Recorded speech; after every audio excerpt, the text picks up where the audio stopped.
Now, we should be at the point where we're ready to actually calculate x1 and x2. This command, if the discriminant was less than 0, x1 and x2 did not need to be calculated because they were not real. So this program is not going to calculate them.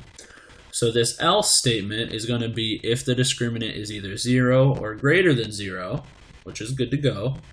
That means that we want to actually be able to calculate x1 and x2. Now, in order to do this, we're going to need some more variables because we're going to be using the quadratic formula.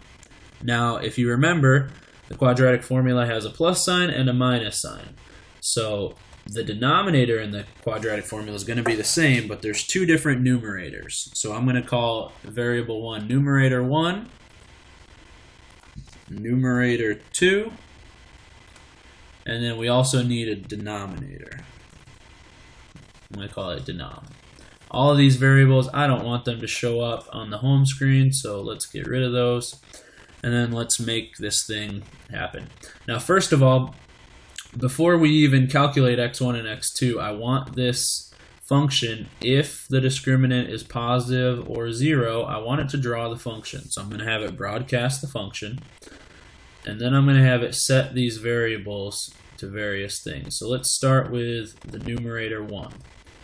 If you remember the quadratic formula, I would love to sing the song, but I don't think we need to. It starts with the opposite of b, plus or minus the square root of the discriminant. So the first numerator is going to be plus. Now we get the opposite of b by taking -1. It's not quite cooperating. Let's get that there. Take -1 times b plus the square root. Square root is down here. It's this function. And it's the square root of the discriminant, but we already calculated the discriminant, so we just use the variable right there. So that's numerator 1. Now, numerator 2 is very similar, but the only difference is the minus sign. So all we need to do is take and duplicate that, switch the code to numerator 2, and then we need a minus sign operator. Take that out, put it in the front, take square root out, put it in the back, and then let's go ahead and just replace that and get rid of the plus. So you'll see that they're essentially the same code, except one's a plus, one's a minus, and that's going to be the difference between x1 and x2. Now we need to set the denominator. If you remember the song, this is all over 2 times a. So quadratic formula is all over 2 times a.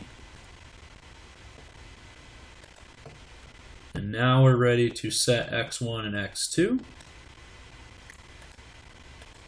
Set x1 and x2. These are both going to be division, and we're going to be dividing by the numerator, the denominator, of course. The only difference is x1 is going to be numerator 1, and x2 is numerator 2. Now, it doesn't technically matter which one is which, but this will calculate x1 and x2. So what we can do is we can test this right on our program. We don't have the graphing happening yet, but we can hit graph, and you'll see that for these a values, a, b, and c, it calculates x1 and x2. Those are the real roots.